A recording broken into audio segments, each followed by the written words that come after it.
Hello friends, welcome to Learner's Planet. Friends, in this session I am solving some queries sent by a student. Dear friend, you tried to apply digital root method and unit digit method to solve the problems, right? Here we can very well see the unit digit are like same in all the options. So obviously it won't work. And one more important thing over here is a single medicine cannot cure all the diseases. You must be having exposure to various other methods as well, right? So that you can learn by practice. See, in this case, it is not at all necessary to apply digital root method or unit digit method when you directly can multiply these numbers. The multiplication itself is very simple, that you don't need to go for any sort of methods. So this is plus 14 from 1000, this is minus 14 from 1000, right? What you do? Deduct this 14 from 1000, you'll be getting 1000, and 14 square is 196, plus 14 minus 14, it is negative 196, right?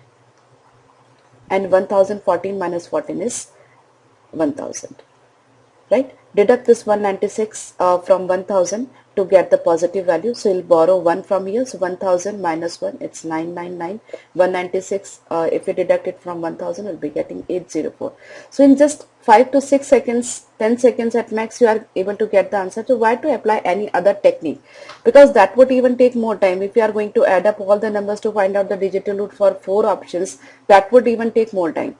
Right? So directly multiply them, because these are a plus b into a minus b format. Similarly, it is plus 8 and it is minus 8. 1008 minus 8, that's 1000, and plus 8 into minus 8, it's negative 64.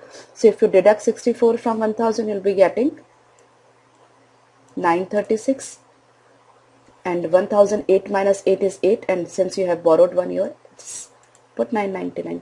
So 999,999,360 is your answer. Okay, so it's very simple. Like if you multiply using Vedic mathematics method, then also you can do this problem in just 8 to 10 seconds, rather than if you apply any other method that will even consume more of your time, right? Digital root method should be applied when there are dense calculation, lengthy calculations, and there's like options can also be like observed. See, in this case 8989 is going over there, so right chances are there more than one option will make the same digital root, and unit digit, that can be very well seen, that method will not at all work, right? So give yourself a good exposure to various other methods, so you don't have to stuck up with one method. I hope you are clear.